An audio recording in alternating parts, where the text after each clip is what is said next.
रुक! हे! क्या कर रहा है? रुक!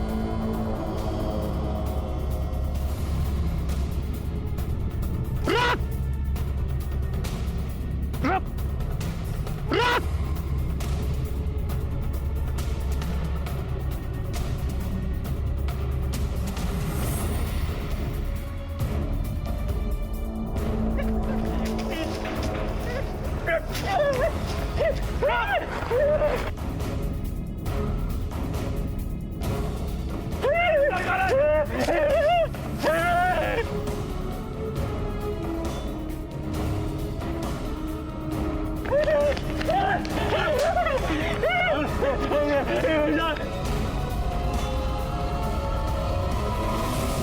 सर, ये रहा।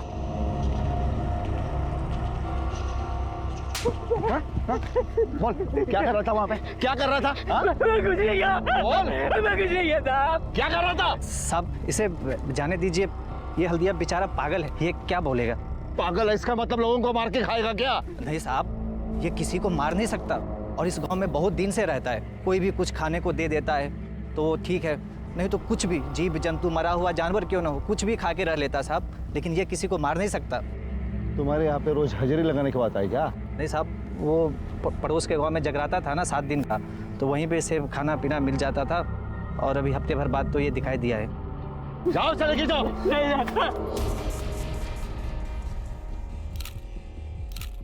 सर, कपड़ों को देख के लगता है कि किसी अच्छे घर की थी। सोने की चूड़ियाँ, मंगलसूत्र सब सही सलामत है। खाने काम करो, लाश को पोस्टमार्टम के लिए भेज दो, बाकी के सवालों के जवाब वहीं से मिलेंगे। सर, इस लड़की की उम्र करीबन 23 साल की है। इसकी हत्या 3 दिन पहले यानी 20 की रात को हुई है। इसके सिर पर पत्थर जैसी किसी चीज से वार किया गया है। इसके साथ कोई जोर जबरदस्ती हुई है? नहीं सर, क्योंकि स्ट्रगल के कोई निशान नहीं है, कोई खरोच भी नहीं है। इसकी डिटेल रिपोर्ट कब मिलेगी? तकरीबन 10 दिन बाद। हाईवे के पास पुलिस को एक युवा लड़की की लाश मिली जिसे एक मानसिक रूप से बीमार आदमी चबा रहा था। पुलिस के लिए भी यह दृश्य रोंगटे खड़े कर देने वाला था। जिस्म पर पड़े अनछुए जेवरों को देखकर यह साफ पता चल रहा था कि यह हत्या पैसों के लिए नहीं की गई थी। पोस्टमार्टम की रिपोर्ट से 2 बातें साफ हो गई थी। पहली यह कि सर पर पीछे से वार करने की वजह से लड़की की मौत हुई थी, और दूसरी अहम बात कि लड़की के साथ किसी किस्म की कोई जबरदस्ती नहीं हुई थी। मगर वो लड़की थी कौन, वहां क्या कर रही थी, अकेली आई थी या किसी के साथ आई थी, और उसे क्यों मारा गया? क्या वो मासूम किसी की निजी दुश्मनी का शिकार हुई थी? हम नहीं मारा था, हम नहीं मारा। हमको भूख लगा तो हमसे खाया था। सर, इतना मार खाने के बाद भी कुछ उगल नहीं रहा है। छोड़ दें?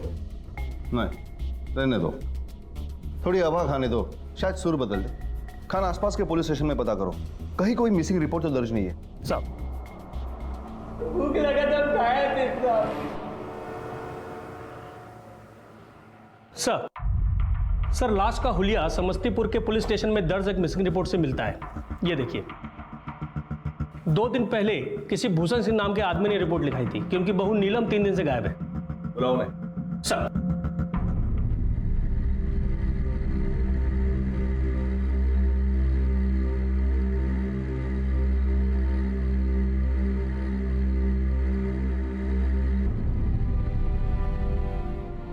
नीलम! नीलम! सर, मैं अपनी नीलम को ले जा सकता हूँ? नहीं, पोस्टमार्टम की फाइनल रिपोर्ट आने के बाद ही आप नीलम को ले जा सकते हैं। मिसिंग रिपोर्ट आपने 2 दिन बाद लिखवाई थी। घर पे झगड़ा हुआ था क्या? नहीं सर। अच्छा, ये एक बात बताइए कि आपके अपने पत्नी के साथ कैसे संबंध है? खुशकिस्मती थी हमारी कि हमारी शादी उससे हुई थी। बहुत ध्यान रखती थी हमारा। आपकी उनसे आखिरी बात क्या हुई थी? आई जी, नाश्ता तैयार हो गया है। अच्छा, ईका, आपको काम पर नहीं जाना है का? अच्छी काम वाम तो होता रहेगा, हमसे बतिया भी तो लीजिए। छोड़िए ना, हम आपके लिए आपका मनपसंद नाश्ता बनाए हैं, लिट्टी चोखा। तुमने खाया? नहीं नहीं, हम सोचे कि आपके बाद ही हम खाएंगे। आओ बैठो, साथ में खाते हैं। नहीं। आओ आओ आओ आओ बैठो, साथ खा लेते हैं। खाना जल जाएगा। समझ में नहीं आ रहा है कि इतना घिनौना काम कर कौन सकता है। कमाल है सज्जन सिंह जी, वाकई में सब कुछ इतना अच्छा था तो ये मर्डर हुआ ही क्यों? तहकीकात में एक बात साफ निकल कर आई है कि ये मर्डर ना रेप की वजह से हुआ है ना लूटपाट। अगर मर्डर की वजह हो सकती है तो वो है दुश्मनी। जिस तरह से लाश को जलाया गया है उसे ऐसा लगता है कि हत्यारा उसे पहचान रहा था, इसीलिए वो उसकी पहचान मिटाने के लिए लाश को जलाना चाहता था। इससे यह लगता है कि खून किसी पहचान वाले ने ही किया है। और आप तो कहते हैं कि आपको किसी पे शक नहीं है या किसी के साथ दुश्मनी नहीं है। ये बात तो हमारी खोपड़ी में समझ में नहीं आ रही है कि आखिर उस बेचारी को कौन मार सकता है। इंस्पेक्टर साहब, बचपन में ही माँ को खो दिया था उसने। मुझे ही अपनी माँ मानती थी। कहने को तो बहुरिया थी, पर बेटी से कौनो कम नहीं थी। क्या बच्चों की तरह हरकत कर रही है तू? छोड़, बस बस बस बस बस। लग रही हो ना एकदम हीरोइनिया। अभी सज्जन के बाबूजी देखेंगे तो क्या कहेंगे? क्या कहेंगे? यही कहेंगे कि मेरी दुल्हनिया तो अभी तक जवान है और हम तो कभी गौर ही नहीं किए। क्या पता था कि हमारी किस्मत में बहू का सुख ही नहीं है। अच्छा एक बात बताइए, जिस दिन आपकी बहू गई आपसे कुछ बात हुई थी उसकी? उस दिन तो किचन में खाना बनाने की तैयारी कर रही थी। क्या कर रही है बहुरिया? माँ जी सब्जी काट दिए हैं, बस अभी छौंक लगाए देते हैं। अरे ये सब्जी रहने दे, छौंक हम लगा देंगे। तू जाके बगीचा में पानी डाल, नहीं तो आज सज्जन के बाबूजी हमका फिर गरिया आएंगे। जी माँ जी, अभी डाले देते हैं। आधे घंटे बाद जब हम बगीचे में गए तो वहाँ नीलम थी ही नहीं। हमका लगा कि बहुत धूप हो गया है, पेड़ों को पानी देकर वो अपने कमरे में गई होगी। अजीब बात है, आप दोनों के बीच में इतना अच्छा रिलेशन था, फिर भी आपकी बहू बिना बताए घर से चली गई। कुछ समझ में नहीं आ रहा है। क्या बताएं इंस्पेक्टर साहब, हम भी इसी सोच में हैं। अपने बहू को मोबाइल नंबर दीजिए। इंस्पेक्टर साहब, नीलम के पास कोनो फोन नहीं था। जरूरत ही नहीं थी ना, घर में सब चीज की सुविधा थी। अगर जरूरत होती तो हमारा ले लेती ना, पर ऐसा अक्सर होता नहीं था। देखिए, शहर के पार्टी अध्यक्ष हैं हम, पटना गए थे पार्टी काम से। जब वहां से वापस आए तो मालूम पड़ा कि हमें बहुरिया गायब हो गए। बहुत परेशान हो गए हम, कैसे कैसे हमने रात काटी हम जानते हैं। तो सुबह होते ही हमने पुलिस को इन्फॉर्म कर दिया और रिपोर्ट लिखवा दी। रूल रेगुलेशन तो हम भी जानते हैं, ऐसे ही पार्टी अध्यक्ष थोड़ी बन गए। अध्यक्ष जी, आपकी बहुरिया का मर्डर हुआ है, किसी पर तो शक होगा आपको।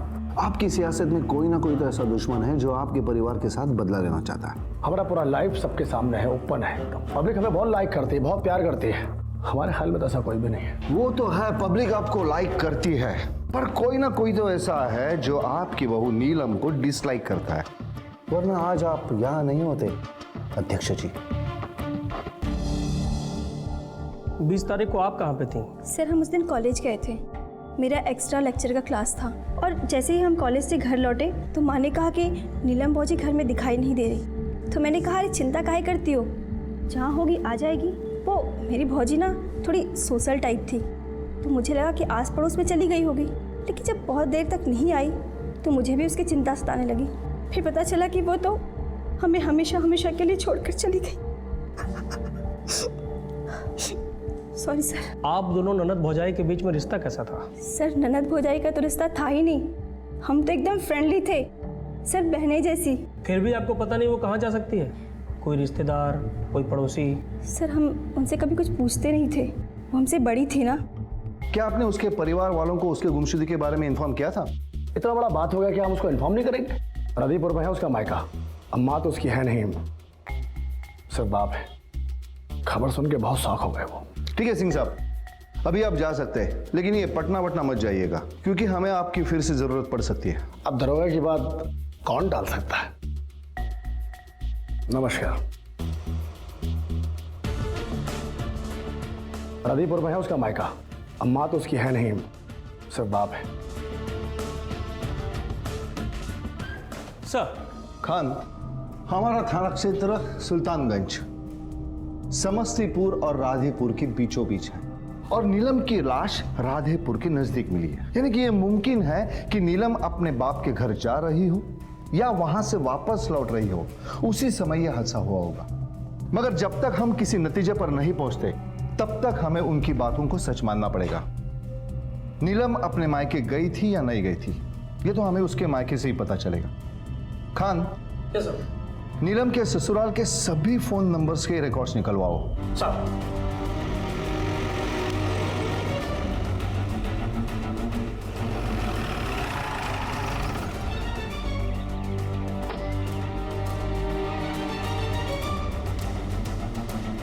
बासितलाल, ताज्जुब की बात है, तुम्हारे जैसे गरीब परिवार का रिश्ता इतना बड़ा परिवार में? काली माता की कृपा हो गई साहब, वरना एक माली की बेटी को इतना बड़ा घर कैसे मिल सकता है साहब? आप ही बताइए साहब।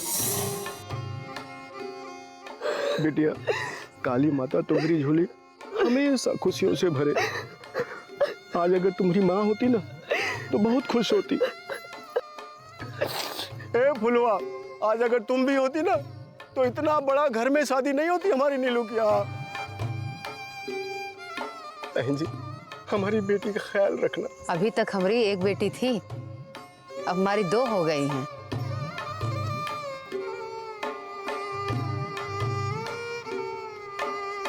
भैया, बहुत ही ऊंचे परिवार में आपकी बेटी का ब्याह हुआ है, वो भी बिना कोई लेन देन। पिछले जन्म में जरूर कोई अच्छे कर्म किए होंगे बेटी ने।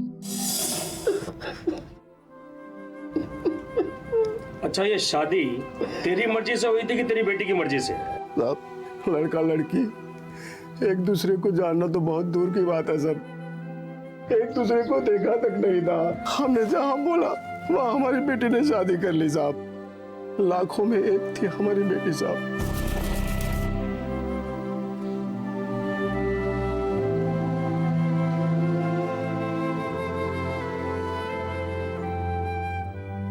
भगवान ने ऐसा क्यों किया? अरे हमारी जान ले ली होती, उसकी जान क्यों ली?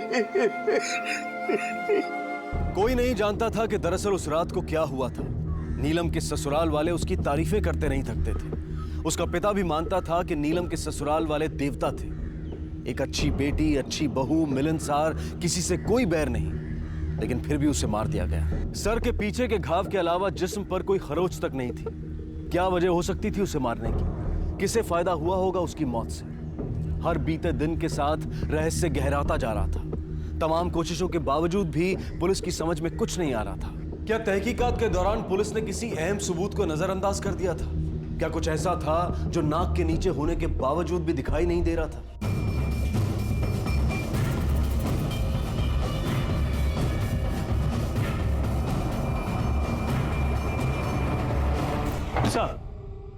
सर, नीलम के ससुराल वालों के फोन नंबर्स की जांच कर ली है। 2 बातें सामने आई। पहला, 20 तारीख यानी जिस दिन नीलम की हत्या हुई, घर के सभी सदस्यों की लोकेशन ठीक वैसी ही थी जैसा उन्होंने बताया, और घर का कोई भी सदस्य हत्या वाली लोकेशन के आसपास भी नहीं था। और दूसरी बात? सर, एक नंबर ऐसा है जिस पे घर के सभी नंबरों से बात होती थी, ये रहा।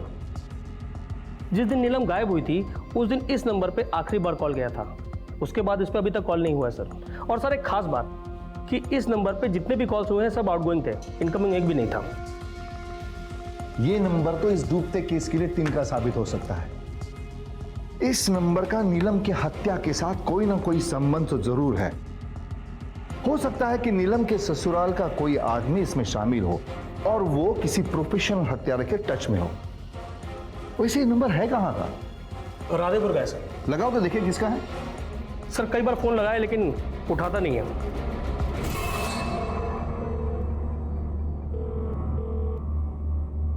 नहीं उठा रहा सर। इस नंबर के बारे में तो सिंह परिवार ही बता सकता है। अरे हम नहीं जानते हैं। जिस दिन याद आएगा बता देंगे दरोगा जी। और हमारा फोन तो ऑफिस में भी यूज होता है। किस किस पर रखे हम? हमें भी नहीं पता सर, ये किसका नंबर है।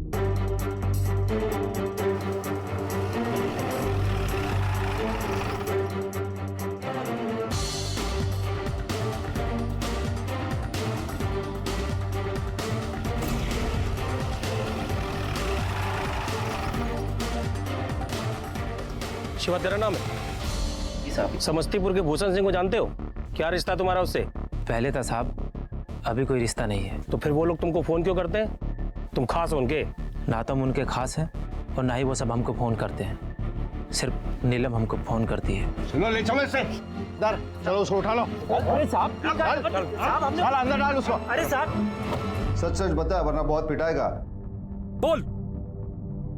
साहब हम सच कह रहे हैं, हम बहुत प्यार करते थे उससे। काहे का प्यार बे? शादी के बाद वो खुश थी अपने ससुराल में, काहे ब्लैकमेल करता था उसे? तू टच में था उसके?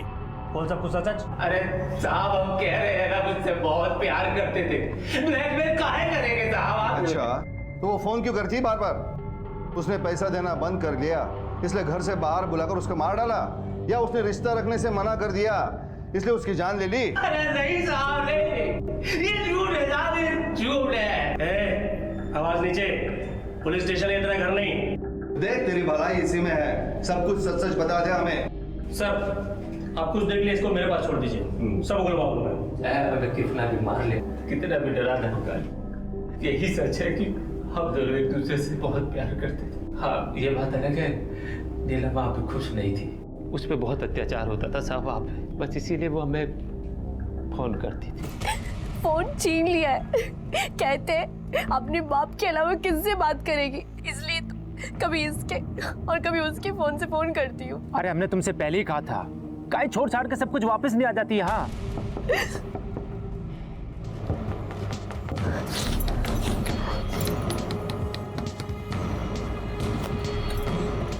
बहरी हो गई क्या? कब से दरवाजा खटखटा रहे हैं, सुनाई नहीं देता? हाँ किससे बात कर रही थी, क्या कर रही थी तू? हाँ अपने यार से बात कर रही थी ना? यही फोन कहाँ छुपा के रखा है? क्या हो गया?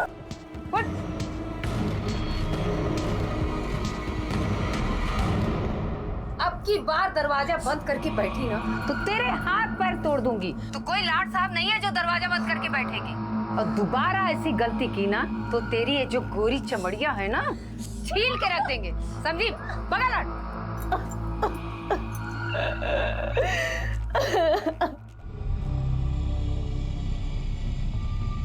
ये सब जानने के बाद हम जिद कर कर उससे मिलने गए। ये भगवान भी कुछ नहीं कर सकते अब हमारे लालची बापू ने हमारी शादी नहीं करवाई, बेच डाला है हमें, बेच। तू चिंता न कर नीलम, भाग चलते हैं यहाँ से, दूसरे शहर। इतना बड़ा देश है, कोई नहीं पहचान पाएगा हमको, चल। तुम जानते नहीं हो हमारे घर वालों को, आसपास के सारे लोग कांपते हैं उनके नाम से, जितना हो सके ना दूर ही रहते हैं। तुम जाओ, पूरे टाइम नजर रखी जाती है हम पर, अगर किसी ने देख लिया ना हम दोनों को तो काट डालेंगे ये लोग। अरे तुम्हें इस हालत में हम छोड़ के कैसे जा सकते हैं? हमारा बात तो सुनो तुम।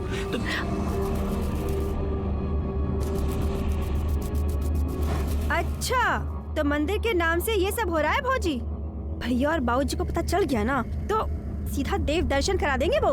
अरे बहन कुछ नहीं, वो तो हम इधर से गुजर रहे थे तो ये हमारे गांव की है ना, तो हम थोड़ा सा पता लेने के लिए इधर रुक गए, वो थोड़ा तबीयत ठीक नहीं लग रहा था। अब पूछ लिया ना हालचाल, दोबारा इधर दिखाई पड़ गए ना तो अच्छा नहीं होगा। चल भौजी। उस दिन मंदिर के बहाने नीलम से हमारी आखिरी मुलाकात थी। उस दिन मैं बहुत कमजोर लग रही थी, बीमार कर दिया था उन लोगों ने नीलम को। 20 तारीख को जब उसका हत्या हुआ तो तू किधर था मजनू? साहब मैं अपने घर पर था। उस रोज तुम दोनों में क्या बात हुई थी? उसका फोन आया था साहब, हमारे फोन का बैटरी खत्म हो गया था, हम उससे बात नहीं कर पाए। हमें नहीं पता था कि हमें इतनी महंगी कीमत चुकानी पड़ेगी इसकी।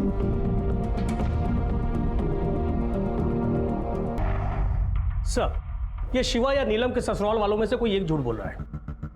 शिवा के फोन के रिकॉर्ड्स निकालो और पता करो कि 20 तारीख को जहां पर नीलम की लाश मिली थी उस जगह के आसपास वो मौजूद था या नहीं। नीलम की पोस्टमार्टम की रिपोर्ट 10 दिन में आने वाली थी, पता करो उसका क्या हुआ है। सर और हाँ ये निम्मी को बुला लो, पता तो चले कि वो शिवा की मुलाकात वाली बात उसने छुपा के क्यों रखी। हम अपने बाबूजी को बहुत अच्छी तरीके से जानते हैं सर। हमारे घर का कुत्ता भी पड़ोस के घर जाकर रोटी खा ले तो उसे भी गोली मार दी जाती है, इसीलिए हमने ये बात सबसे छिपा ली थी। वैसे भौजी हमारी जाति की नहीं थी, इसीलिए उन्हें ये नहीं मालूम था कि ऊंची जाति के लोग जीते कैसे हैं। रहने वाले सारे लोगों से बतिया लिया करती थी। ठीक है अभी अब जा सकती है, अगर आपको और कुछ पता चले तो हमें जरूर इन्फॉर्म कर देना, भूलना मत। जी थैंक यू सर। खान एक बात समझ में नहीं आ रही है, ये बेमेल शादी हुई कैसे? दोनों परिवार की हैसियत में जमीन आसमान का अंतर है, जाति अलग है, लव मैरिज भी नहीं था। यहां तक कि लड़का और लड़की एक दूसरे को जानते तक नहीं थे।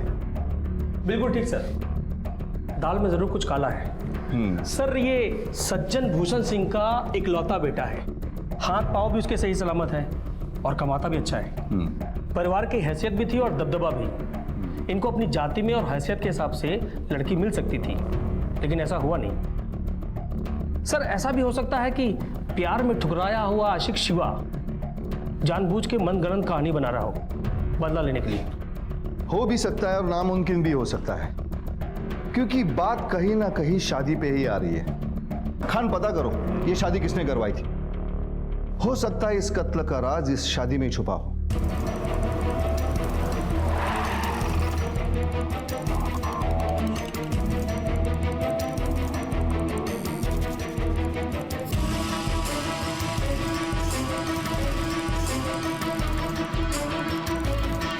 पंडित मयंक शर्मा।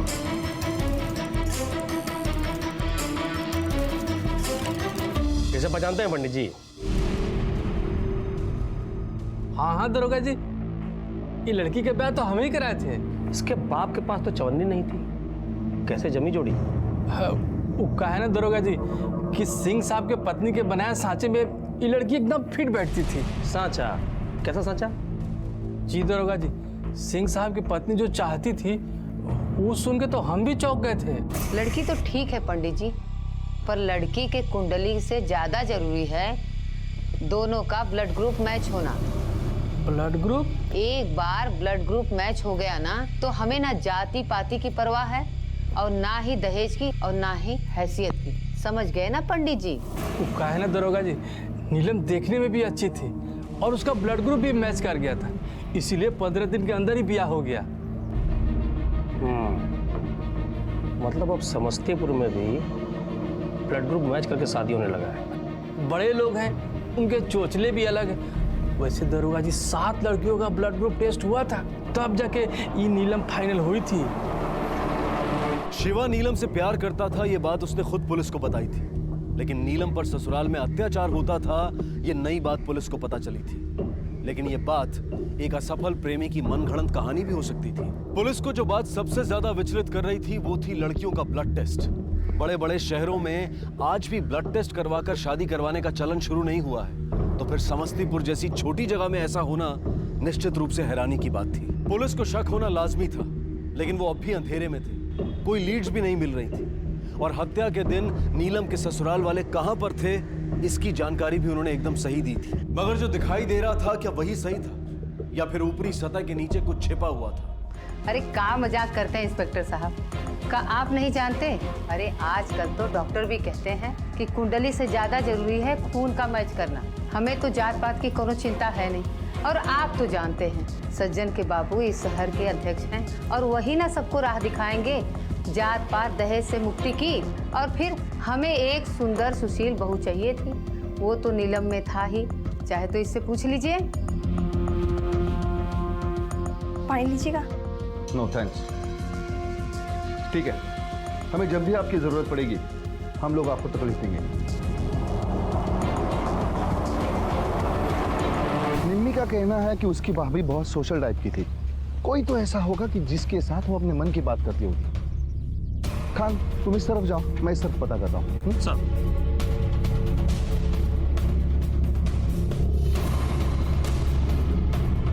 हमने कहा ना हम ज्यादा बात नहीं करते थे।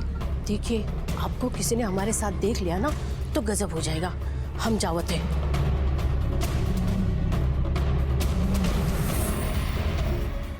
इंस्पेक्टर साहब, दरअसल बात यह है कि मैं अभी राधेपुरा का ही रहने वाला था। ये बात जब उसे पता चली तो अक्सर मुझसे मिलने के लिए मेरे घर आया करती थी। उस दिन जब वो मेरे घर आई थी ना, वो डरी हुई थी। नीलम, चलो पानी पी लो। नीलम, ये तुम्हारे हाथ को क्या हुआ? कुछ नहीं, वो खाना बनाते बनाते तेल गिर गया था। और उसका हाथ तेल से नहीं जला था? देख के लग रहा था किसी ने उस पर गर्म लोहे के रॉड से दागा है।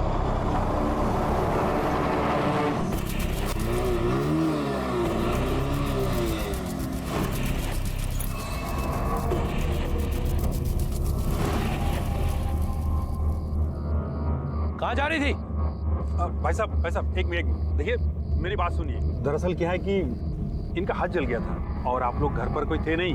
एक पड़ोसी होने के नाते मैं इन्हें हॉस्पिटल लेके जा रहा था। रात के बखत पड़ोसी होके तुम अस्पताल लेकर जा रहे हो? हम लोग मर गए हैं का? अरे इतना इमरजेंसी था ना तो हमको फोन कर लेते। क्या आपने वहाँ फोन नहीं था क्या? देखिए आप लोगों को कुछ गलतफहमी हो रही है। ज्यादा भाईचारा दिखाने की जरूरत नहीं है। बहुत दिनों से इस मोहल्ले में कुछ हुआ नहीं है, लगता है इसलिए सब लोग अपनी औकात भूल गए। अगर दोबारा हमारी लुगाई के आसपास दिखाई दिए यहीं गाड़ देंगे, भूल जाएंगे कि तुम हमारे पड़ोसी हो। निकल! अरे भगाओ से यहाँ से। चल तू अंदर। दिखाई देना इसके, तो फट बढ़िया आग लगा देना। उसके बाद से मैं तो उससे बहुत दूर रहने लगा।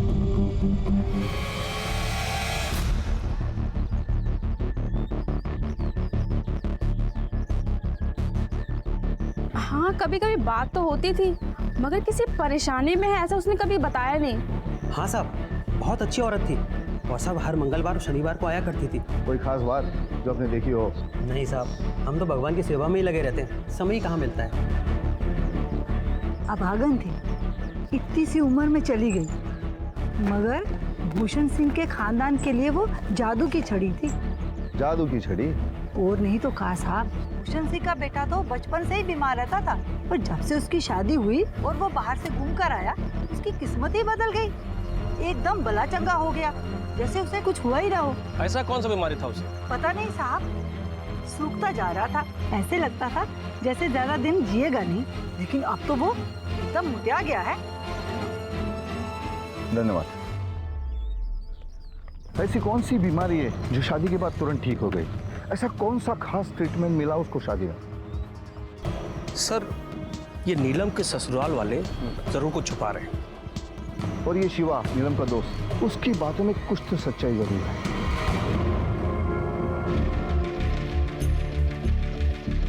सर, शिवा के फोन की डिटेल्स आ गई है, वेरीफाइड। नीलम की हत्या जिस दिन जिस जगह हुई थी, शिवा उसके आसपास भी मौजूद नहीं था। अभी छोड़ रहा हूं, पर इसके आगे तुम्हारा मोबाइल और बैटरी दोनों चार्ज रखना, वरना तुम्हारी बैटरी परमानेंट डाउन कर दूंगा। और हाँ, ये ज्यूरिडिक्शनरी छोड़ के कहीं नहीं जाना, समझा? इसका नंबर सर्विलेंस पे डाल दो। खान, वो मंदिर वाली औरत कह रही थी कि सज्जन सिंह की तबीयत शादी के बाद अचानक ठीक हो गई। भूषण सिंह का बेटा तो बचपन से ही बीमार रहता था, पर जब से उसकी शादी हुई और वो बाहर से घूम कर आया, उसकी किस्मत ही बदल गई। एकदम भला चंगा हो गया, जैसे उसे कुछ हुआ ही ना हो। शिवा का ये कहना है कि जो नीलम शादी से पहले ठीक थी, वो शादी के बाद बीमार रहने लगी। बीमार कर दिया था उन लोगों ने नीलम को। अरे तुम इस हालत में छोड़ के कैसे जा सकते हो? पंडित जी ने भी कहा था कि ये शादी के लिए ब्लड टेस्ट बहुत जरूरी है। 7 लड़कियों का ब्लड ग्रुप टेस्ट हुआ था, तब जाके ये नीलम फाइनल हुई थी। मामला कुछ गहरा है। खान, तुम एक काम करो, फॉरेंसिक वालों से बात करो और उनको पूछो कि नीलम की ये फाइनल पोस्टमार्टम रिपोर्ट कब आ रही है। कल शाम तक आ जाएगी। गुड। सर, नीलम की पोस्टमार्टम रिपोर्ट आ गई सर।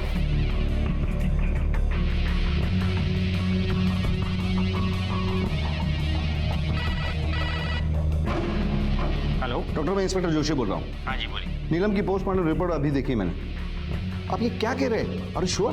मैंने खुद जांच पड़ताल करके रिपोर्ट लिखी, उसमें कोई दो राय नहीं है। लेकिन वो आदमखोर पागल का भी ये काम हो सकता है। नहीं, जो मैंने रिपोर्ट में लिखा है वही सत्य है। शिवा को फोन लगाओ। जी सर। नीलम को कोई बीमारी थी क्या? नहीं सर, नीलम बिल्कुल ठीक थी, उसको कोई दिक्कत नहीं था। सर, वो तो बहुत हंसती खेलती लड़की थी। ऐसा काहे पूछ रहे हैं सर? वो कोई दिक्कत, कोनो प्रॉब्लम? नहीं, कुछ ऐसी कोई बीमारी नहीं थी सर। सज्जन सिंह के फोन रिकॉर्ड्स दोबारा चेक करो। सर।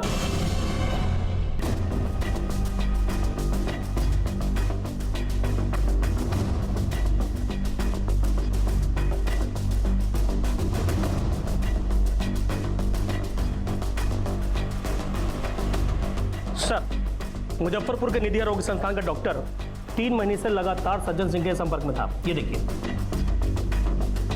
खान, हमें इस केस की कड़ी मिल गई है। Let's go. ये सज्जन सिंह का 3 महीने का सो कॉल्ड हनीमून, कुछ तो गड़बड़ लग रहा है।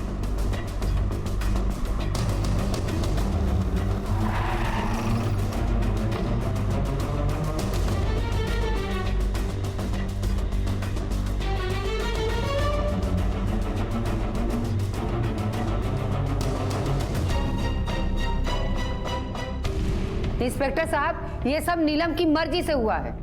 और देखिए, हमारे पास सब कागज है, रूल रेगुलेशन हम भी जानते हैं, कोई जबरदस्ती नहीं हुआ है। ये देखिए, दूध का दूध और पानी का पानी साफ नजर आ रहा है।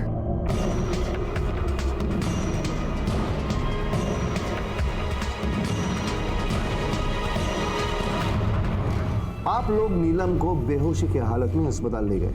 अब आप लोग ये कहेंगे कि वो बीमार हो गई, उसको अटैक आ गया, इमरजेंसी में उसका ऑपरेशन करना पड़ा। लेकिन क्यों? ऑपरेशन करने के लिए बेहोश करना पड़ता है, पता होगा आपको। अच्छा, तो अब आप डॉक्टर भी बन गए, हमें मेडिकल का ज्ञान दोगे? सुनते हैं खान। सर, पहचाने कि कराएं इंट्रोडक्शन। यही है ना वो डॉक्टर जिन्होंने ऑपरेशन किया था? और ये है नीलम के अंगूठे के निशान। जबकि नीलम पढ़ी लिखी थी, उसकी साइन नहीं ली, अंगूठे का निशान लिया।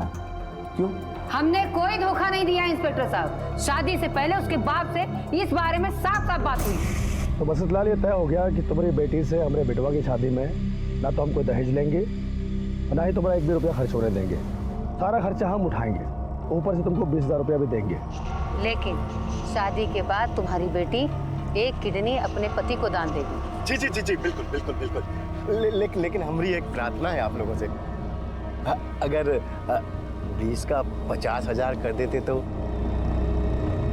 नहीं, हम नीलम को कानो कान खबर नहीं होने देंगे, हमरा यकीन कीजिए आप लोग। चलो ठीक है। ऑपरेशन के बाद जब वो होश में आई और उसको सच्चाई का पता चला तो उसने आप लोगों के खिलाफ आवाज उठाना शुरू कर दी। लेकिन आप लोगों ने उसे डरा धमकाकर चुप कर दिया, उसको मारा पीटा भी।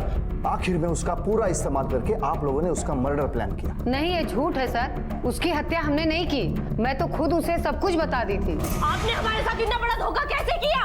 हमारा ऑपरेशन करवाए, वो भी हमारी बिना मर्जी की। आप कैसे मेरी जिंदगी के साथ खेल सकते हैं, बताइए। अरे सुर नीचे करके बात कर। जाके अपने बाप से पूछ, उसने सौदा किया था, तेरा सौदा, और जितना तय हुआ था उतना हमने दिया, तब जाके तेरा ब्याह हुआ है। वरना तेरी औकात थी मेरी बहू बनने की। नहीं, ऐसा बिल्कुल नहीं हो सकता। ऐसा ही हुआ है। हम खुद जाएंगे और पूछेंगे बापूजी से, कैसे कर सकते हो ये सौदा।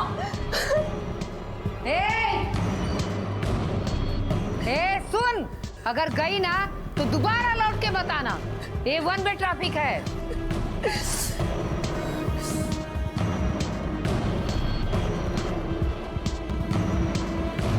हमने कुछ नहीं किया है। आप लोगों ने बेहोशी की हालत में उसे बिना पता ये कांड किया हुआ है। ये साफ साफ अपराध है। कांस्टेबल, इन्हें हिरासत में ले लो और इनके खिलाफ FIR दर्ज करो।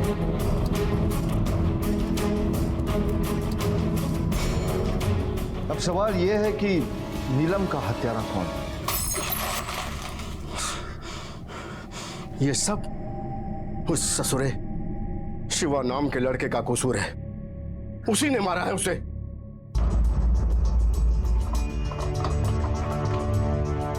बासितलाल, लेकिन तुम्हारी बेटी ससुराल ये कह के आई थी कि वो तुमसे सवाल पूछने जा रही है। सच बताओ, वरना याददाश्त ताजा करने के बहुत तरीके आते हैं। अब ये बताओ कि वो कब आई थी, क्या हुआ था?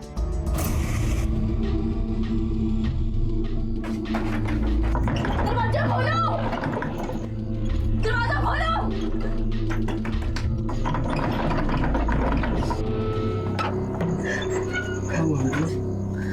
कितने में बेचा है तुमने हमको? हाँ, इतना गिर सकते हो हम कभी सोचे नहीं थे। देखो बिटिया, गरीबी ने हमें वैसे भी मार दिया है, और बेटा हम पता लगाए हैं तुम एक गुर्दा में भी जी सकती हो, पर तुम्हारा जीवन तो सुखी हो गया ना। वो लोग हमसे दहेज नहीं लिए हैं, दहेज के बदले में गुर्दा लिए हैं। शांत हो जा बिटिया। देखो अपनी किस्मत पे लात मत मारो। देखो, हम गरीबों को कुछ न कुछ तो बलिदान करना ही पड़ता है ना। तू इंसान नहीं है, शैतान है, शैतान। हाँ। और अगर हम गलत नहीं है ना, तो शैतान से भी बदतर है। माफ कर दो हमका और खुशी खुशी अपने ससुराल जाओ। अरे बिटवा, राज करोगी राज। हट जा, जा रहे हम पुलिस के पास। तुम्हें तुम्हारे किए का दंड जरूर मिलेगा। अरे बेटिया सुनो तो। उसके बाद वो यहाँ से चली गई क्योंकि उसका यार बाहर इंतजार कर रहा था। उसी ने मारा उसे, उसी ने मारा उसे। मगर तुम्हारा पहला स्टेटमेंट जो तुमने पुलिस को दिया है कि वो यहाँ आई नहीं, और तुम्हारी दूसरी बड़ी गलती यह है कि तुमने पुलिस थाने में झूठी रिपोर्ट लिखवाई कि वो यहाँ आई नहीं और गायब है। अब ये दोनों बातें तुम्हें अंदर करके डंडे से सच उगलवाने के लिए काफी है। सर तलाशी में ये मिला है, इसमें खून के निशान भी है।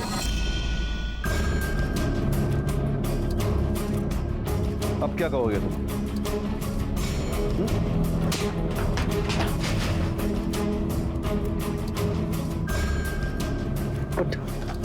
अब झूठ बोलने की जरूरत नहीं है। अब सच बता, वरना तब तक मारता रहूंगा जब तक तुम्हारी बोलती बंद नहीं हो जाती। बोल, कैसे मरवाया था उसे? किससे भेजा था उसे? बोल। तू इंसान नहीं है, शैतान है, शैतान। और अगर हम गलत नहीं है ना, तो शैतान से भी बदतर है। माफ कर दो हमका और खुशी खुशी अपने ससुराल जाओ। अरे बिटवा, राज करोगी राज। हट जा, जा रहे हो पुलिस के पास। तुम्हें तुम्हारे किए का दंड जरूर मिलेगा। अरे बिटिया सुनो तो।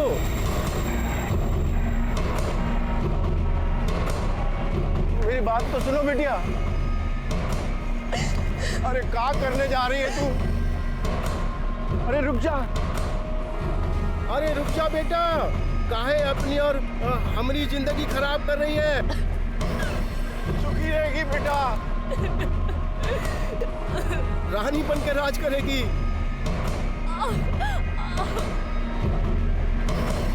हमारा कहना नहीं मानेगी।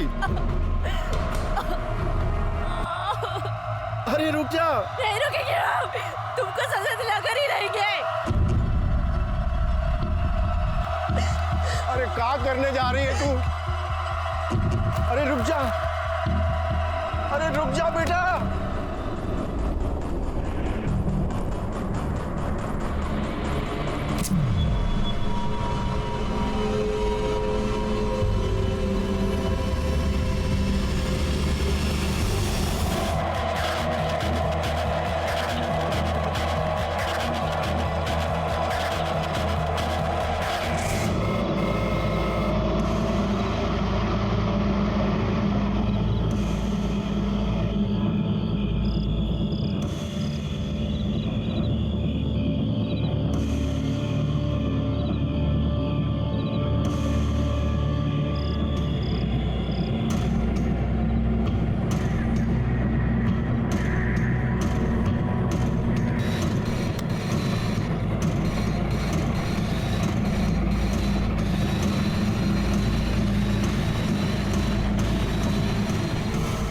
सच कहा था तेरी बेटी ने। तू बाप नहीं है, दलाल है, दलाल। तुम जैसे सारे लोग उस आदमखोर जानवर की तरह हो जो इंसान के शरीर के हिस्से खा रहे हो।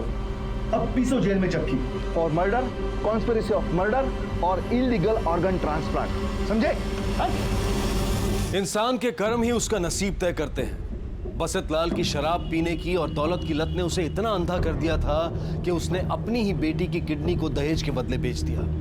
उसने ना सिर्फ नीलम की जिंदगी का बल्कि उसकी मौत का भी सौदा किया। शराब और दहेज दो ऐसे दीमक हैं जो हमारे समाज को नष्ट कर देते हैं। इसलिए बेहद जरूरी है कि ना तो हम किसी को दहेज लेने दें और ना ही देने दें। बसंत लाल सिंह परिवार और डॉक्टर को आईपीसी की धारा 120 के तहत क्रिमिनल कॉन्स्पिरेसी के लिए और इलीगल ऑर्गन ट्रांसप्लांट के लिए गिरफ्तार किया गया। साथ ही बसंत लाल पर हत्या के लिए धारा 302 और सिंह परिवार पर दहेज मांगने के लिए धारा 498A भी लगाई गई। ये जरूरी है कि हम ऐसे लोगों से सतर्क रहें जो हालात का बहाना बनाकर जुर्म करते हैं।